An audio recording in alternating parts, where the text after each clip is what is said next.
Thank you very much, ladies and gentlemen. Thank you. Good evening. Happy Friday. Welcome to the Doc Watkins Show. I'm your host, Doc Watkins. I'm joined tonight by Brandon Guerra on the drums and Mike Porter on the bass. My special guest is world-renowned bassist and studio musician Alex Frank. We're going to get to some music in just a minute, but first, let's have a look at the Jazz Texas news.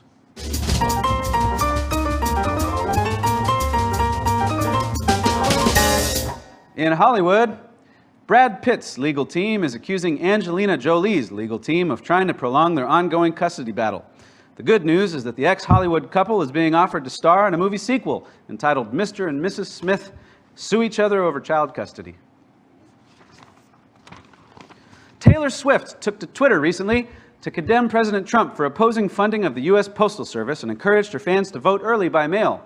Millions of Tay-Tay's fans responded that they do plan to vote as soon as they graduate high school in just a few years. In sports, quarterback Alex Smith has been cleared to return to football activities after 17 surgeries. Smith's doctors say they wish him the best in the NFL and look forward to performing his 18th surgery. And finally, identical twins Brittany and Brianna Salyers, who married identical twins Josh and Jeremy Salyers, announced Friday that they are both expecting. The couples, who first made headlines when appearing on TLC's Our Twinsane Wedding, shared the news in a Baywatch-themed Instagram post. Read all about this and more in the latest issue of This Is Freaking Weird Monthly. Let's hope these identical twin couples give birth to identical twins, who then grow up and give birth to identical twins, which will guarantee TLC's show lineup for the next half-century. That's it for the Jazz Texas News.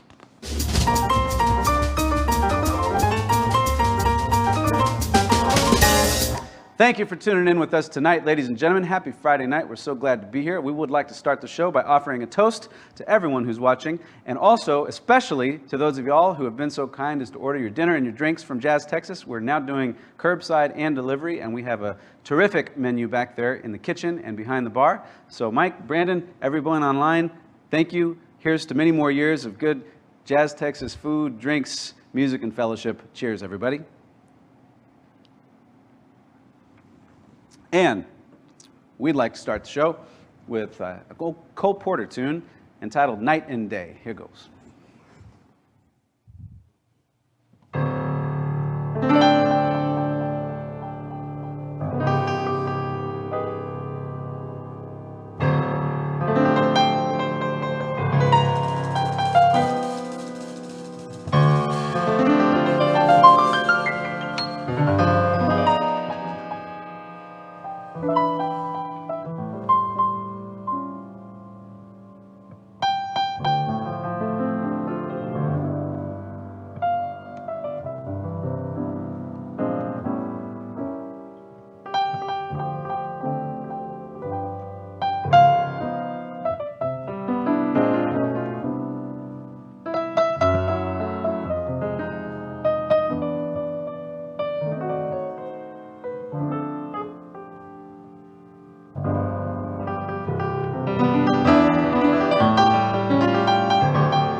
That's Night and Day by the great Cole Porter. Thank you very much, everybody.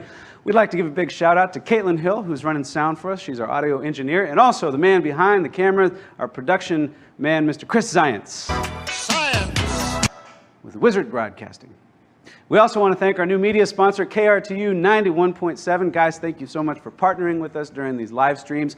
If you've never checked out 91.7, KRTU is one of the best jazz stations in the entire country. They play some of the best jazz music, everything from, you know, the oldies from the 20s and 30s to modern stuff that's hitting the records, hitting the stores just this year. And they play everything in between. So guys, thank you so much. We're honored to be partnering with you. And so without further ado, we want to do our next number. This is a tune by the great Herbie Hancock entitled Maiden, Voyage.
Thank you very much, everybody. That's Maiden, Voyage by the great Herbie Hancock. Mike Porter on bass, Brandon Guerra on the drums. If you're just joining us, welcome to the Doc Watkins Show. I'm your host, Doc Watkins. We've got a lot of great music for you tonight. Happy Friday, everybody. My special guest this evening is Los Angeles composer, arranger, and bassist for Jeff Goldblum's group, the Mildred Snitzer Orchestra. He's a founding member of the jazz supergroup, the Lineage Trio, as well. They've got a brand new album out that we're going to talk about in just a bit. Ladies and gentlemen, please welcome Mr. Alexander Frank. How's it going? Alex, welcome to the show. How you doing, my friend? Doing great. Great to hear you again. Sound beautiful, your trio. Thank you very How's it much. going, everyone? Been a while since we had you out here at JazzTexas. How's life been treating you? It's been good out here. It's very hot out here in Los Angeles right now, as I'm sure you're used to out there, of course. Does it make you jealous when I do this? It actually definitely does. Oh, I've had many of those cocktails out there at your club, so I know how good they are. They're not that good anymore. Don't worry about it. We've really watered them down quite a bit, so you're not missing a thing. Well, you got to save a buck here or there. I get it. It's delicious. So tell me, so you and the group, the Lineage Trio, you guys have a brand new album out. I've heard some of it. It's amazing. Tell me about this group. Thank you. Yeah, so it's called the Lineage Trio, and it's basically we're paying lineage to our common influences, really, like Ray Brown, Barney Kessel, Shelly Manne, the Pole Winners Trio. And kind of our lineage, our drummer, Ryan Shaw, and Graham Dexter, our guitar player, they studied with Jeff Hamilton and me too, and I studied with John Clayton. And it all comes from the lineage of like Ray and those guys, so it's like kind of being passed down to us, and kind of the torchbearer, as they say. And we kind of wanted to do some original arrangements in that style, but kind of, take them up even a notch than where they were before. So name all the ways in which you guys consider yourself to be part of this lineage. Well, from everything where, Jeff Hamilton played in Oscar Peterson's trio for years. And then, Graham has played since the age of 18. He's played in the Clayton Hamilton Orchestra. And then I've, studied with John Clayton, who was taught by Ray Brown. And then also I used to tour a lot with Bruce Foreman, who actually was on Ray Brown's last record he ever recorded before he passed away. And, Ryan Bruce, too as well.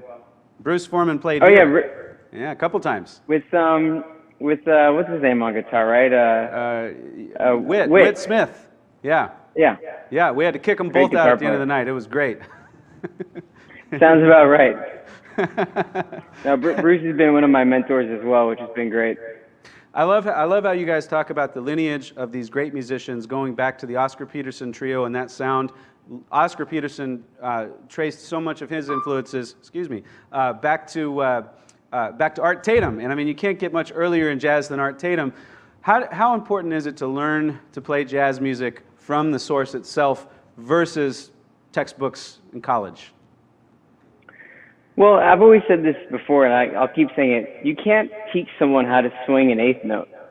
And no matter how many schools they show you how to break up the rhythm, dotted eighth or whatever, there's no way to teach it. The only way is to just listen to the original music that swings. You can't teach someone a feeling which is in the gut of how to swing music. It's just something that comes from hours and hours and hours of listening, as you know. Speaking of another, I know you love Monty Alexander. John Clayton and Jeff Hamilton both played in his trio for years. One of my favorite groups. Same here. Yeah. So what's your Desert Island CD for jazz? Oh man, if I had to go with one right now, I would say the trio, Oscar Peterson, the trio live in Chicago. Oh yeah. That's one of the greats. There's nothing you could put on that would make you just feel better. There's no way you could listen to that and not have a smile. Yep, I agree. For me, it's the Monty Alexander live in Montreux, 1974, with Jeff Hamilton and John Clayton. And what I love about you guys with the Lineage Trio, with you and Graham and Ryan, when you came out here and I brought that up, their faces lit up and they started singing the solos and the melodies, and they even had memorized all the grunts, like the non-musical noises that came out of those guys, because Monty starts doing this kind of thing.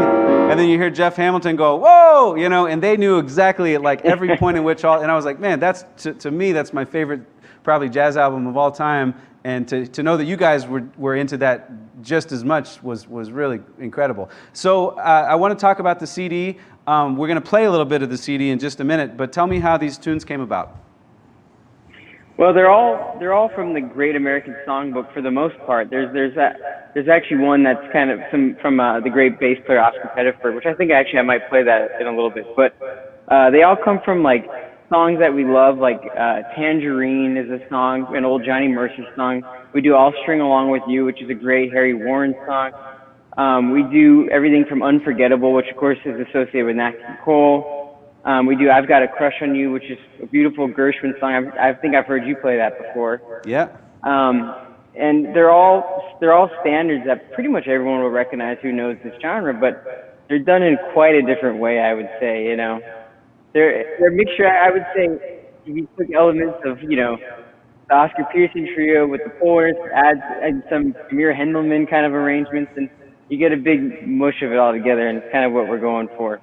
Well, we've got a clip from the album. It's about a 60-second clip we're going to share for everybody. You can get the album through alexanderfrankmusic.com, alexfrankmusic.com. Look them up. Also look up the Lineage Trio. They're all over the internets. And we're going to play this clip for you of a tune called Get Me to the Church on Time. Here we go.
The album's called First Ride. Alexander Frank on the bass, Graham Decter on the guitar, Ryan Shaw on the drums, some of the baddest dudes on the planet.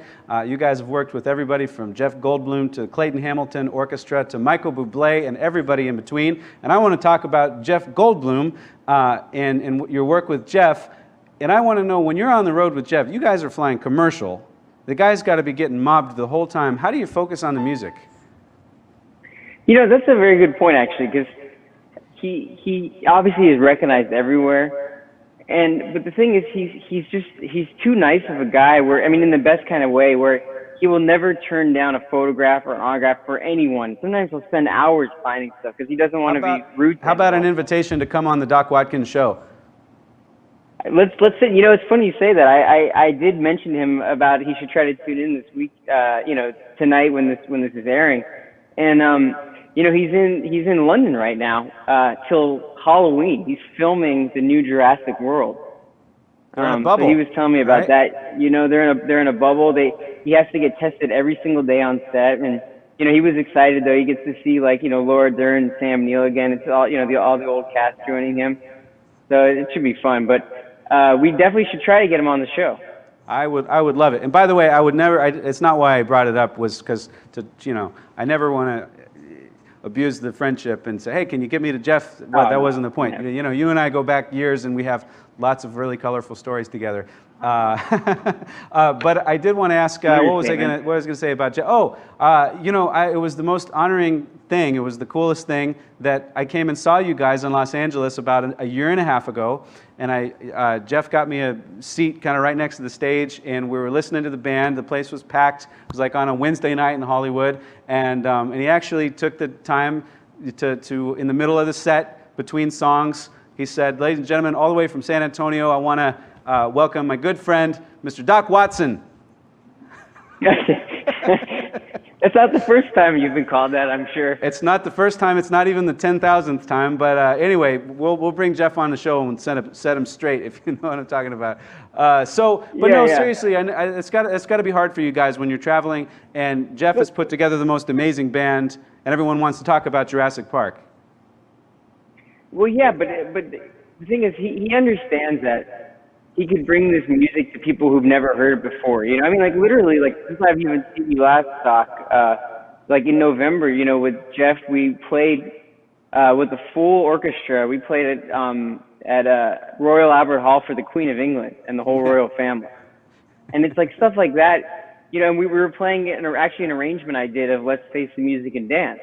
So it's like there's like an old, you know, Irving Berlin standard that probably these people would never be exposed to before, you know, and just because of, you know, he's recognized so widely, you know, he loves bringing, you know, we'll be in the, you know, we'll be playing for 40,000 people at a big festival, and he's taught, you know, he's giving like history lessons about Thelonious Monk and Errol Gardner and Sonny Clark because he's from Pittsburgh, who's one of his heroes, you know? Yeah. So it's pretty wild. Yeah. Well, you know, when I was talking to the Queen of England is not something that most people say. You know, so it's pretty cool. We call her Mom, just so you know. Call her Mom? Well, tell her that I'm really sorry that I haven't returned her calls the last few days. I've been very busy. There's a pandemic going on in San Antonio. It's crazy, and it's been really hot, too. And we've been doing this show, so I'll get back to her. Alex, thank you so much, my friend. It's been too long. I can't wait to play some more music again. We've recorded together. We've played together. You've been down to the club multiple times with multiple groups. And make sure and check out alexfrankmusic.com. Order the CD, First Ride. It's got some of the most killing arrangements of the last 20 years in the jazz world. Some of the baddest dudes on the planet. It's a great CD. And Alex, I can't thank you enough for joining me today. Thanks for having me. Yeah. Oh, wait, I totally forgot. Well, what am I talking about? You're going to play the bass. You're going to play something. Yeah, I was actually going to play something off of our record. A really quick little version of one of the songs is called Trigratism, and it's by the great Oscar Pettiford, bass player. And we kind of did elements of it, kind of mixed in with Oscar Peterson. But I'll play you a quick little thing of it if you don't mind. Yeah, please do. Anything for you, C-Dubs. Here we go.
That's Alexander Frank, everybody. Alex, thank you so much for joining us on the show today, my man. Thanks so much for having me, Doc. We'll see you back in San Antonio real soon. Be well. Until next time. Good to see you, Brandon. Good to see you guys over there. Oh, sorry. See you, Alex. That's Alexander Frank, everybody. Thank you, Alex. Check it out, alexfrankmusic.com. We're going to play a classic ballad for you now. This is a tune by Duke Ellington entitled Sophisticated Lady.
That's Sophisticated Lady by Duke Ellington, everybody. Cheers.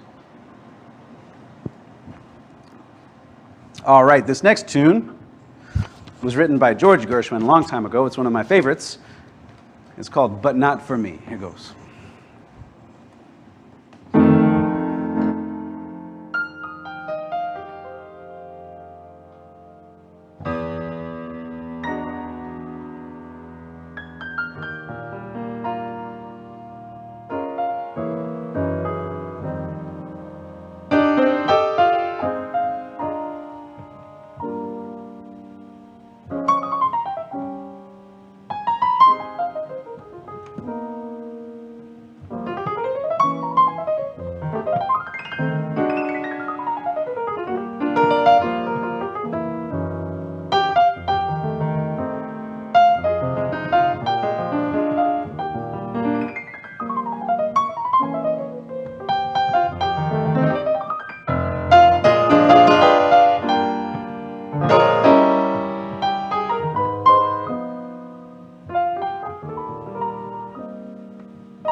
But Not For Me by George Gershwin. Thank you very much, everybody. That's Brandon Guerra back there on the drums, Mike Porter on the bass.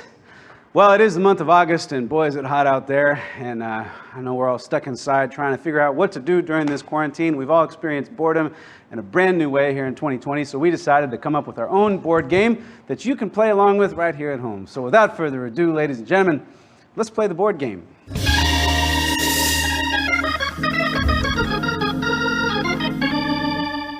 Well, you know how the board game works. We pick two famous people, both of which are pretty boring. We compare and contrast the two, and then I get to decide who's the biggest bore. So tonight on the board game, who's more boring, Eli Manning or Eli Whitney? Well, on the one hand, Eli Manning is an NFL quarterback who played for the New York Giants. He's the son of former NFL quarterback Archie Manning and is the younger brother of Peyton Manning, the celebrated spokesman for Nationwide Insurance. For many people, Eli and Peyton Manning are the most admired brothers since Eric and Lyle Menendez. When Eli was 10, he made a rule that he could only be kissed once a week, as opposed to his brother Peyton Manning, whose rule was that everyone has to kiss his butt at least once a week. Eli Manning has a children's clinic named after him on the University of Mississippi campus, but based on the average SAT scores of college athletes, it's unlikely a university would ever name an academic building after a football player. According to Eli Manning, he still speaks to his brother Peyton at least once a week, and according to Peyton Manning, his rule is still that Eli must still kiss his butt at least once a week. Wonderful stuff. On the other hand, Eli Whitney was an inventor and an engineer most known for inventing the cotton gin. When Eli was 14, the Revolutionary War started, and so Eli decided to make money by making and selling nails in his father's workshop. So Eli Whitney should be actually considered the #1 inventor of the nail salon. Eli Whitney graduated from Yale University, where he studied math, Greek, Latin, and philosophy, as opposed to Eli Manning, who went to Ole Miss and studied passing, receiving, and hiking.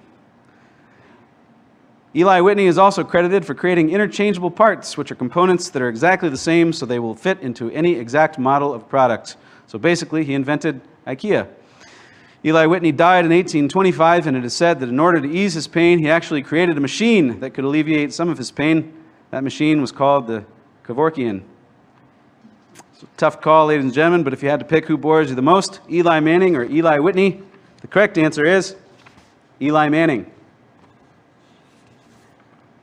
And thank you for playing the board game.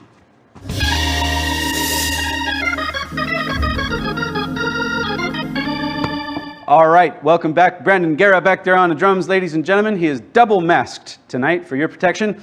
We're going to continue on with the music. We'd like to play a song now that was written by the great Henry Mancini, entitled The Days of Wine and Roses.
Thank you very much, everybody. That's The Days of Wine and Roses by Henry Mancini.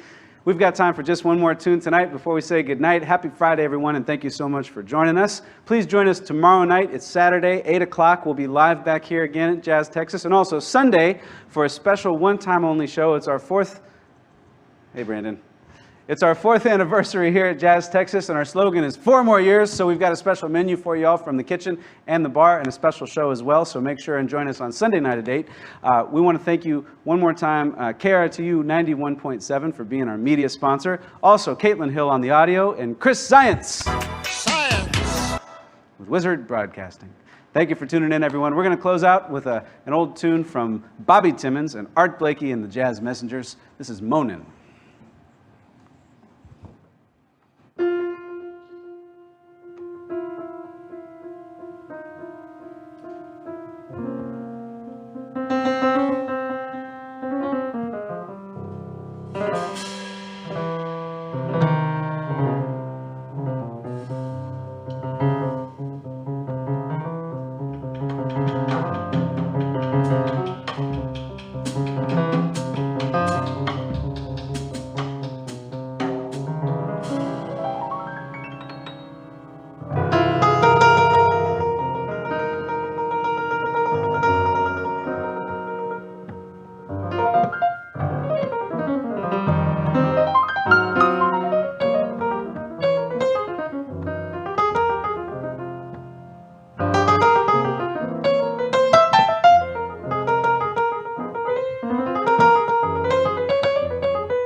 much, everybody. Mike Porter on the bass, Brandon Guerra on the drums. That's it for us tonight. Join us tomorrow night at 8 p.m. Our special guest is the legendary and incomparable Emily Gimbel. So we'll see you all then. Thank you so much for tuning in. Thank you, KRTU 91.7. We'll be back tomorrow night, same time, same channel. Good night, y'all.